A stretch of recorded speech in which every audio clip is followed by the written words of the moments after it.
اب جو اوورآل سارا پاناما لیکس کا میٹر چل رہا ہے، میرے نزدیک اس میں بھی ان کو کلین چٹ ملے گی. اس میں بھی آپ کہتے ہیں کہ کلین چٹ ملے گی؟ اس ملک میں کوئی پوچھنے والا نہیں ہے. یہ سارے ادارے صفائی دے دیں گے نواز شریف کو، بالکل صفائی دیں گے. ڈاکٹر صاحب، ان اداروں میں ان کے ملازم بیٹھے ہیں، انہوں نے تقرریاں کر رکھی ہیں. تو بدقسمتی یہ ہے کہ کسی کو کچھ نہیں ملے گا، یہ میں نے ایڈوانس بتا رہا ہوں. جی ڈاکٹر صاحب، علی وقار میرا نام ہے، ڈان نیوز سے.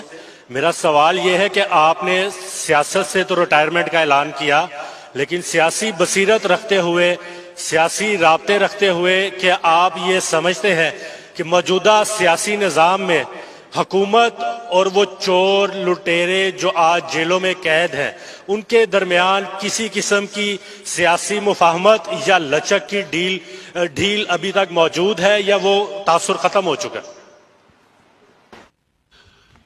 یہ ایک جو سوال آپ نے کیا بڑا اہم ہے، دلچسپ ہے. مجھے تو سچ بات ہے آئندہ ملک میں پنشمنٹ نظر نہیں آ رہی، سیٹلمنٹ نظر آ رہی. آئندہ چور لٹیرے ڈاکو لوٹنے والے، وہ ان کا انجام سیٹلمنٹ ہوگا. انہی کو سزا ملے گی جو سیٹلمنٹ کرنے کی طاقت نہیں رکھتے ہوں گے. تو پنشمنٹ مجھے نظر نہیں آتی. پنشمنٹ بھی سیٹلمنٹ کے پریشر کے لیے ہوگی. یہ جو قید بھگت رہے ہیں یہ غیر سنجیدہ قیدیں ہیں. سابقہ حکمران جو قید بھگت رہے ہیں، مجھے تو یہ غیر سنجیدہ قید نظر آتی ہے. اگر یہ قید اور سزا سنجیدہ ہوتی تو وہ سارا کچھ واپس آ چکا ہوتا، لوٹا ہوا مال، اور سیٹلمنٹ کرنے کی نوبت نہ آتی، ڈیل کی نوبت نہ آتی.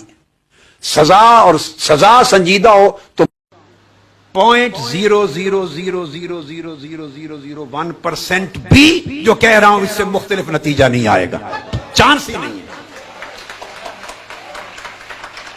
یہ فکسڈ میچ ہے. یہ سارا ایک نظام ہے، فکسڈ میچ ہے. انہوں نے ہمیشہ کے لیے ان کے خلاف کھلنے والی زبانوں کو بند کرنا ہے تاکہ کوئی تہمت نہ لگائے، کوئی شور نہ مچائے. جنہوں نے ساروں کو فار ایور ان کو طہارت کا سرٹیفکیٹ دینا ہے، لہذا ہر ایک کو بلا کے ریکارڈ مورے کر کے، تاکہ جب ٹھپا لگے تو اس کے بعد کبھی بھی ان کرپشن کی کوئی بات نہیں کر سکے گا.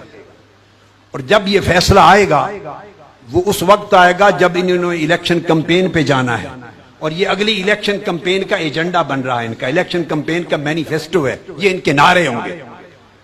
ٹھیک ہے، اس وقت یہ نقطہ نظر تنہا پاکستان میں میرا رہ گیا. ایک شخص سمندر بن چکا ہوا ہے، قطرے قطرے سے ہی تو بنا ہے سمندر. اب اس سمندر کو بچانا ہے تو وہ قطرے مل کر ہی بچائیں گے نا سارے. اور بچانے میں کامیاب ہو جائیں گے آپ کے خیال میں؟ کامیاب ہو جائیں گے. وہ قطری کی ان کو حاجت مندی نہیں ہے، کچھ نہ کچھ کاغذ تو داخل کرنا ہے نا انہوں نے. میرا نقطہ نظر بالکل ڈیفرنٹ ہے، اور وہ یہ کہ یہ ڈرائی کلیننگ کی دکان ہے پاکستان میں، بہت ساری دکانیں ہیں، اور یہ ڈرائی کلین ہو جائیں گے اور بالکل تمام دھبے داغ دھل کے صاف شفاف ہو کے نکلیں گے. اور ایسے نکلیں گے اللہ معاف کر دے، اللہ معاف کر دے. بڑا بھیانک منظر ہے مستقبل کا کہ اس ملک میں آئندہ کرپشن کے خلاف کوئی آواز بھی بلند نہیں کر سکے گا. دانش میں تو نواز شریف کے لوگ ان کی جیب میں ہاتھ ڈالیں گے اور پیسے خان صاحب کی جیب سے نکال لیں گے. ہاتھ ڈالیں گے نواز شریف صاحب کی جیب میں، پیسے دوسروں کی جیب سے نکل آئیں گے. وہ اتنے گھاگ ہیں. کسی کی حق تلفی کی ہے، جب تک اس حق تلفی کی تلافی نہیں ہوگی اس پر جنت کا دروازہ بند ہو. عبادتیں ساری بے بس کھڑی رہ جائیں. وہ مظلوم جن کے ساتھ زیادتی ہوئی ہے وہ اس کے راستے میں حائل ہوں گے، اور اللہ پاک کبھی بھی ان کا حق نظر انداز کر کے اسے جنت کو حکم نہیں دے گا، نہ کوئی شفاعت کی جائے گی اس کی. اگر حقوق العباد میں کلیئرنس ہوئی تو عبادتوں کی زیادتی اس کو طیاروں کی طرح اڑا کے جنت میں اونچے سے اونچا لے جائیں. حقوق العباد کیوں واجب کیا اللہ نے ہم پر؟